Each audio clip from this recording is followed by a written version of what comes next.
Dalam salah satu film di SpongeBob, ada satu episode yang menceritakan Plankton itu mau membuat jalan raya Super Sally, di mana tujuannya di publiknya itu adalah untuk mempermudah mobilisasi antar penduduk Bikini Bottom. Namun makna terselubung dari Plankton yang ingin membuat jalan raya Super Sally tersebut adalah untuk kepentingan pribadinya, agar keuntungan-keuntungan yang didapatkan dari pembangunan tersebut masuk ke kantong pribadinya. Harga yang dibayar untuk pembangunan jalan raya Super Sally tersebut adalah penggundulan dan penggusuran ladang ubur-ubur. Imbasnya adalah ubur-uburnya itu marah dan menyerang warga Bikini Bottom. Tapi ini bukan soal jalan raya Super Sally, soal SpongeBob atau soal ladang ubur-ubur. Selengkapnya di Arpupo Albarbashi.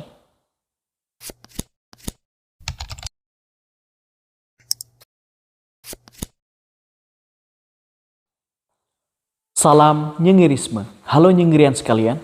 Sebelumnya aku mau mengucapkan Allahumma ajirni fi musibati wa khluqli khairum minha. Turut berduka cita atas korban-korban yang ada di Sumatera dan Aceh yang diakibatkan oleh bencana banjir bandang. Berdasarkan laporan dari Badan Penanggulangan Bencana Nasional atau BNPB, bencana itu telah memakan kurang lebih 1.000 korban meninggal dunia. Ratusan orang itu terluka dan 900.000 orang itu telah mengungsi ke tempat yang lebih aman, teman-teman. Respon dari pemerintah telah mengirimkan bantuan, pemerintah telah turut hadir di lapangan.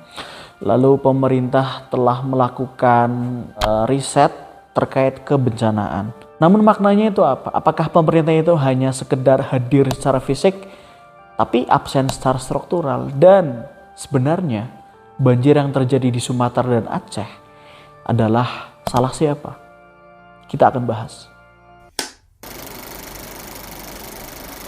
Melalui Presiden Prabowo, setidaknya narasi-narasi yang digembor-gemborkan adalah negara sudah hadir, bantuan itu sudah dikirim, aparat itu dikerahkan, dan pemulihan terhadap bencana tersebut kurang lebihnya 2-3 bulan, teman-teman. Namun itu adalah respon reaktif, bukan respon preventif.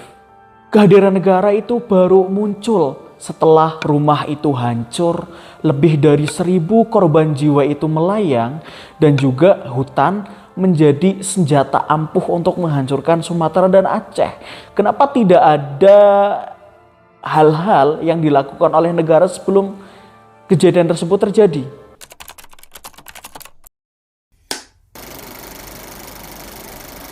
Kita tahu, teman-teman, bahwa ketika status bencana nasional itu sudah ditetapkan, maka bantuan-bantuan mungkin akan lebih banyak dan relawan-relawan juga akan lebih masif dalam pergerakannya. Namun nyatanya sampai saat ini pun bantuan bencana nasional, status bencana nasional belum ditetapkan oleh Bapak Presiden, padahal korbannya itu sudah mencapai 1.000 orang. Berita yang terbaru adalah Bapak Presiden melalui pemerintah Aceh itu telah menolak bantuan dari Unit Emirat Arab sebesar 30 ton paket sembako, dan itu ditolak oleh negara kita. Kita tuh miskin, kita tuh gengsi, kita itu sombong secara administratif. Lalu alasan kenapa pemerintah itu menolak bencana Sumatera itu sebagai bencana nasional antara lain masih bisa ditangani, terjadi di beberapa provinsi saja, dan juga di data ini sumber dayanya itu masih dianggap cukup. Maka masalah yang besar di sini adalah status bencana nasional bukan soal gengsi, tapi akses dana itu harus lebih cepat, mobilisasi lintas kementerian itu lebih luas, dan juga transparansi dan pengawasan publik itu jauh lebih ketat. Kalau misalkan hal-hal tersebut memang tidak mau dilakukan oleh pemerintah, ya patut saja status bencana nasional itu tidak ditetapkan segera.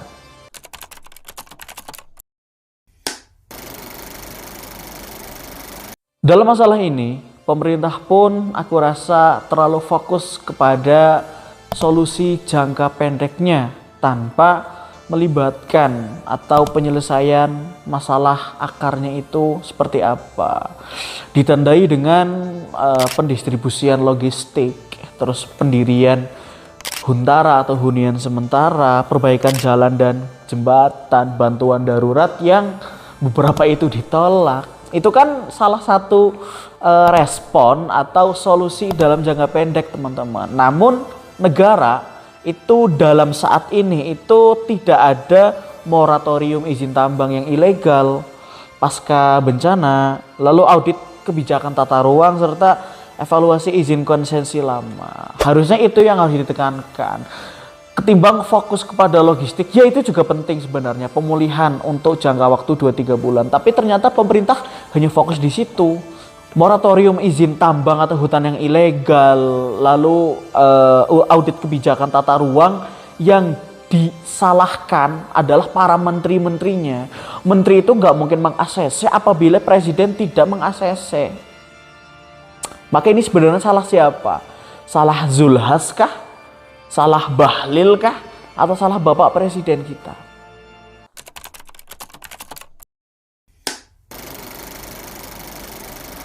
Seiring dengan respon pemerintah yang begitu pasif, tentu akan ada banyak kritik sosial kepada pemerintah kita. Salah satunya adalah kritik dari dunia internasional, teman-teman. Negara itu dianggap gagal dari pola lama. Ada bencana, diatasi, ada bantuan, janji, lalu lupa. Begitu terus polanya tuh. Tapi tidak mengusut lebih rinci lagi kenapa bencana itu ada, lalu penyebab bencana itu apa. Hanya secara data statistik saja, tapi tidak dilakukan dengan konkret. Terlebih lagi pemerintah itu lebih banyak melakukan citra publik agar terlihat baik daripada mengusung konsensi lama yang menyebabkan hutan itu gundul, yang menyebabkan banjir bandang yang ada di Sumatera. Pemerintah kita itu terlalu banyak pencitraan, teman-teman. Ada menteri yang manggul beras padahal ada ajudan. Ada DPR yang turun ke lapangan pakai rompi perang. Tunjuk-tunjuk lagi. Lebih tolnya lagi ada bantuan yang dilempar dari atas helikopter, teman-teman. Hah? Lalu, iya.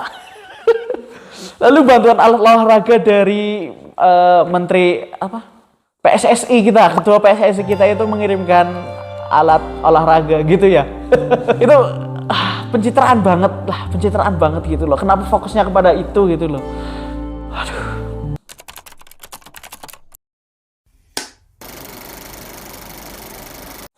Greenpeace dan aktivis lingkungan mengatakan bahwa ini itu bukan hanya sekedar takdir. Hujan ekstrem itu memang jadi faktor utama, tapi masalah yang perlu kita insight adalah deforestasi, lodging, tambang dan perkebunan atau pembukaan lahan-lahan yang menggusur hutan serapan. Hasilnya adalah naiknya skala dampak banjirnya. Fakta yang paling penting adalah hutan Sumatera itu sudah mengalami penyusutan selama beberapa tahun terakhir. Lalu daerah aliran sungai itu kehilangan daya serapnya sehingga air itu membeludak dan menyebabkan banjir bandang yang saat ini kita lihat.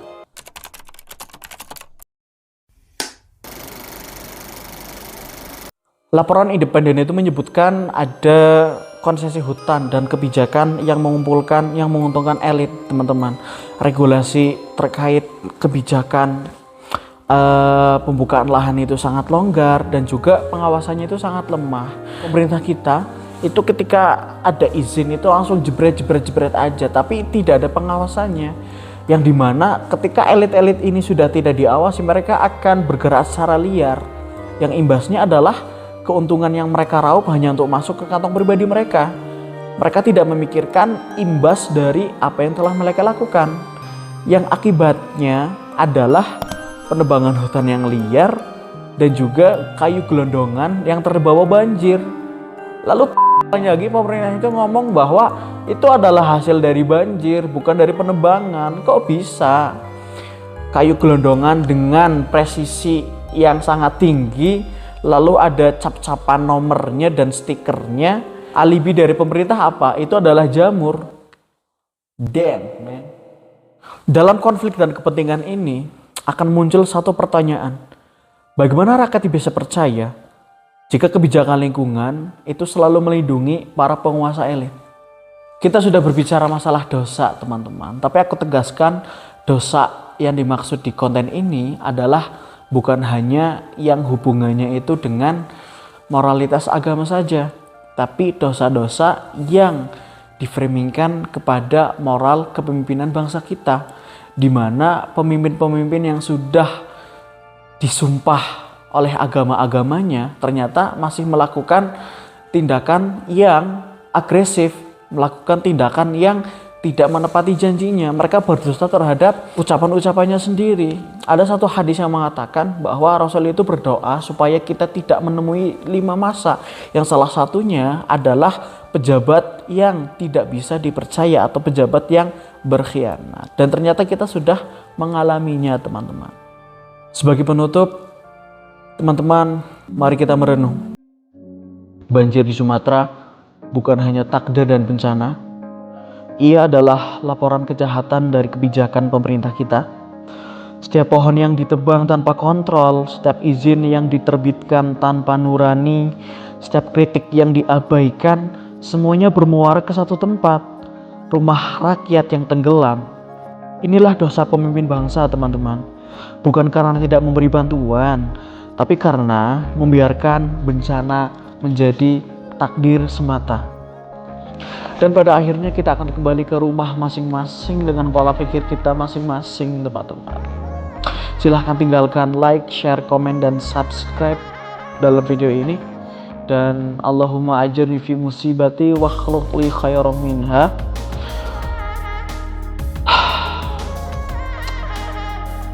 Sekian, salam Inggris.